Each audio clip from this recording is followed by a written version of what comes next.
Hey Pathfinders, Elise Boggs here, bringing you this week's Marketplace Minute. Remember, Pathfinders exist to awaken marketplace leaders, visionaries, and world changers.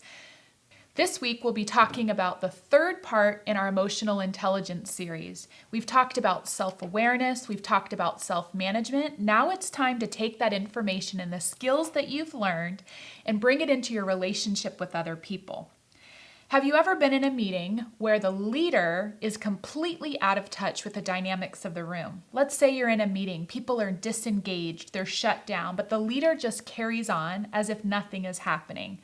This is a lack of social awareness. So what is social awareness? It's being in tune with the feelings, emotions, concerns, and perspectives of other people.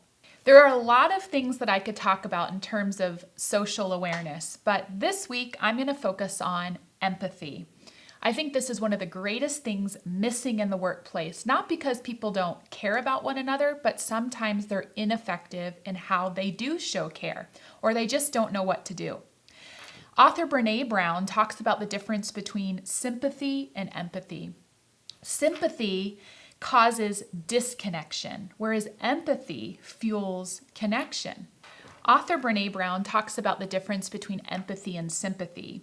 Empathy fuels connection. Sympathy drives disconnection. And there's 4 components of empathy: perspective taking, viewing somebody else's perspective as their truth, staying out of judgment, picking up on the emotions of other people, and communicating to that.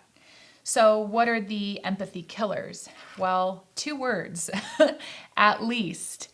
At least is kind of a way of silver lining something that really diminishes what that person's feeling in the moment.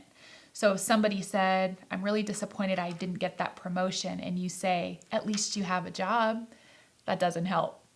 We can also have the tendency, an empathy killer is to try to give the perfect response. And men and women have some different tendencies with this. Men tend to want to fix it.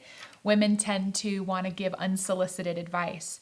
But what people are really looking for when they need empathy is this ability for you to kind of connect with the same feeling that they're feeling and to feel it with them. Maybe that's the feeling of loss. You haven't gone through the same loss, but you know what loss feels like.